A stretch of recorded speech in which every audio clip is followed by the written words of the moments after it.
उत्तर प्रदेश में योगी सरकार के द्वारा आध्यात्मिक और धार्मिक पर्यटन को बढ़ावा देने के लिए नए सर्किट्स को विकसित किया जा रहा है। अब इसमें 5 और आध्यात्मिक सर्किट को जोड़ा जा रहा है, जिसके माध्यम से वाराणसी से लेकर के देवरिया, गोरखपुर, प्रयागराज जैसे अहम जिलों में इन सर्किट्स को विकसित करके पर्यटन और इको टूरिज्म को बढ़ावा दिया जाएगा। साथ ही देखा जाए तो यूपी के इतिहास, कला, संस्कृति और यहाँ पर उससे संबंधित धार्मिक सांस्कृतिक इतिहास को भी लोगों के समक्ष प्रस्तुत किया जाएगा। रोजगार के अवसर उत्पन्न होंगे और क्षेत्रों के विकास के लिए भी अहम होगा। चलिए आज बताते हैं आखिर यूपी में ऐसे कौन से 5 प्रमुख आध्यात्मिक सर्किट बनने जा रहे हैं, ये कहां बनेंगे और इसके तहत किस तरीके की सुविधा देने जा रहे हैं। अगर आप भी जानना चाहते हैं किस जिले में क्या बनने वाला है तो हमें यहाँ पर इस वीडियो को पूरा जरूर देखें।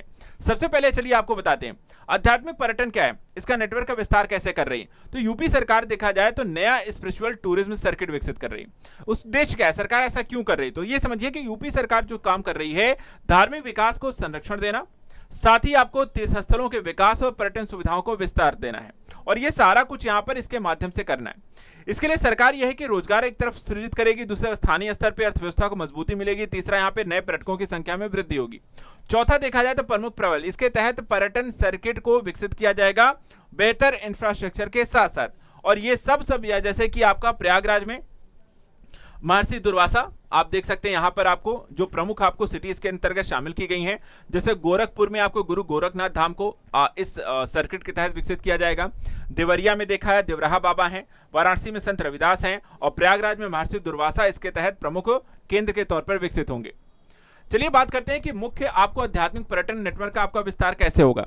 इसमें सबसे पहले देखा जाए तो ये सर्किट आपको 3 प्रमुख संत रविदास, गुरु गोरखनाथ और ब्रह्मर्षि देवराहा बाबा से जुड़े धार्मिक स्थलों पर केंद्रित है, 3 प्रमुख। इसके अलावा वाराणसी के सीर गोवर्धन धाम, संत रविदास नगर के व्यापक पुनर्विकास होगा। 3 संतों से जुड़े प्रमुख तीर्थ स्थलों के विकास का सौंदर्यीकरण किया जाएगा। पर्यटन अवसंरचना के तहत क्या क्या बनाया जाएगा, इसमें आपको सड़कें शामिल होंगी, इसमें आपको पार्किंग बनाया जाएगा, शौचालय की व्यवस्था होगी, विश्राम गृह होंगे, सूचना केंद्र बनाए जाएंगे और श्रद्धालुओं की सुविधाओं के हिसाब से उसमें सुधार किया जाएगा। एक और खास बात यहाँ पे होने जा रही है कि आध्यात्मिक और सांस्कृतिक विरासत के संरक्षण को लेकर धार्मिक पर्यटन और वैश्विक स्तर को इसमें बढ़ावा दिया जाएगा। तो ये सारा काम यहाँ पर देखा जाए इसके अंतर्गत होना है।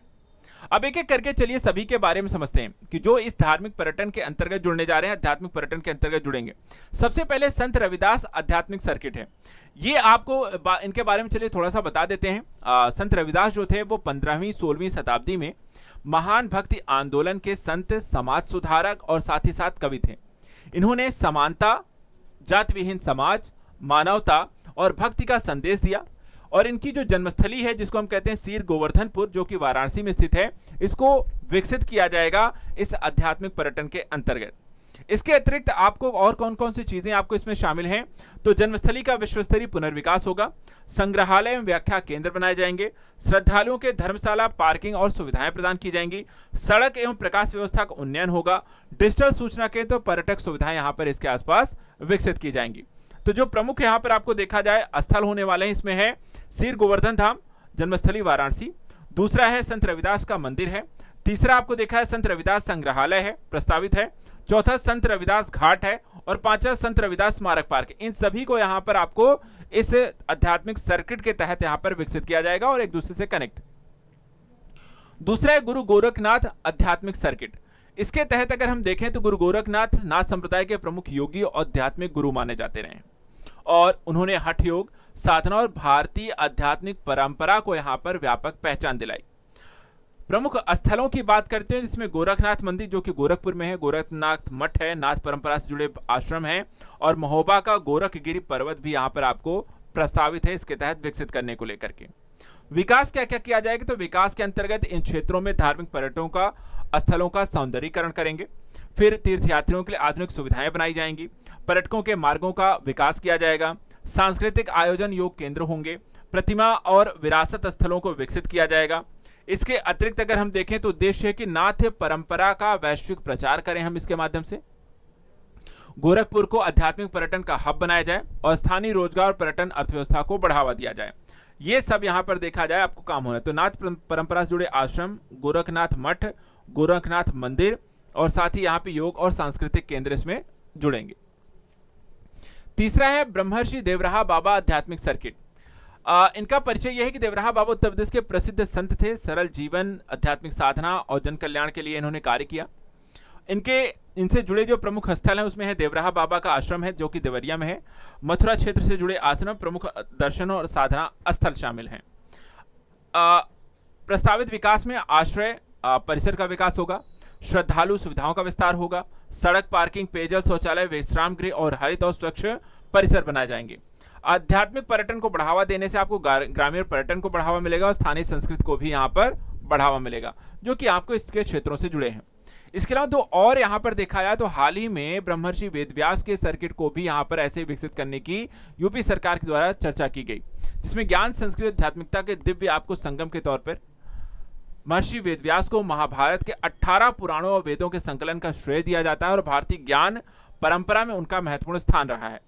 प्रस्तावित विकास के तहत अगर देखा जाए तो वेदव्यास से जुड़े धार्मिक, सांस्कृतिक स्थल, विरासत संरक्षण, पर्यटन सुविधाओं का विस्तार, आध्यात्मिक अध्ययन और सांस्कृतिक गतिविधियों को प्रोत्साहन, आश्रम एवं तपस्थली, वेदव्यास से जुड़े पवित्र स्थल, सांस्कृतिक अध्ययन केंद्र और भारतीय ज्ञान का संरक्षण, पर्यटन को बढ़ावा, शोध अध्ययन को बढ़ावा, धार्मिक सांस्कृतिक धरोहर, पर्यटन सुविधाओं के विकास के तौर पर कार्य होगा। इसके अलावा महर्षि दुर्वासा सर्किट देखा जाए तो इनके बारे में कहा जाता है कि तप योग पुराणों में वर्णित महर्षि की पावन यात्रा जो है कई अलग अलग दृष्टिकोण से काफी यहाँ पर आपको पावन रही है। महर्षि दुर्वासा जो है प्राचीन भारतीय ऋषियों में प्रमुख स्थान रखते हैं और इनके अगर हम बात करें प्रस्तावित जो विकास इसमें शामिल है कि जैसे कि आपके इनसे जुड़े आश्रम हैं, तीर्थ मार्गों का विकास, श्रद्धालु सुविधाएं, लैंडस्केपिंग और पर्यटन सूचना केंद्र और साथ ही प्रयागराज और अन्य संबंधित स्थल, दुर्वासा जो आश्रम है उसके अंतर्गत उसको यहाँ पर विकसित किया जाएगा और इसके माध्यम से आपको इस क्षेत्र को भी हम विकसित करेंगे। सवाल यह है कि इतने सारे जो सर्किट्स यहाँ पर विकसित किए जाएंगे इससे फायदा क्या है। देखिए यहाँ पे सभी सर्किटों की एक साझा जो विशेषताएं ये है कि विरासत स्थलों का सबसे पहले तो संरक्षण, उनको यहाँ पर जीर्णोद्धार करना, लगातार यहाँ पर फंडिंग करना, आधुनिक पर्यटन अवसंरचना को विकसित किया जाएगा जिससे पर्यटकों की संख्या बढ़ेगी, सड़क कनेक्टिविटी में सुधार होगा, पार्किंग, शौचालय, पेयजल का विश्राम गृह बनाए जाएंगे, डिजिटल सूचना केंद्र, स्थानीय हस्तशिल्प उद्योग को बढ़ावा, धार्मिक, सांस्कृतिक, पर्यटन का पहचान और आस्था का सम्मान। इस तरीके से यूपी न सिर्फ यहाँ पर इंडस्ट्रियलाइजेशन पर फोकस कर रही है बल्कि टूरिज्म पर भी फोकस कर रही है और इसमें एक रिलीजियस और टेम्पल इकोनॉमी को यहाँ पर फोकस करके लगातार पर्यटकों को यूपी में आकर्षित कर रही है।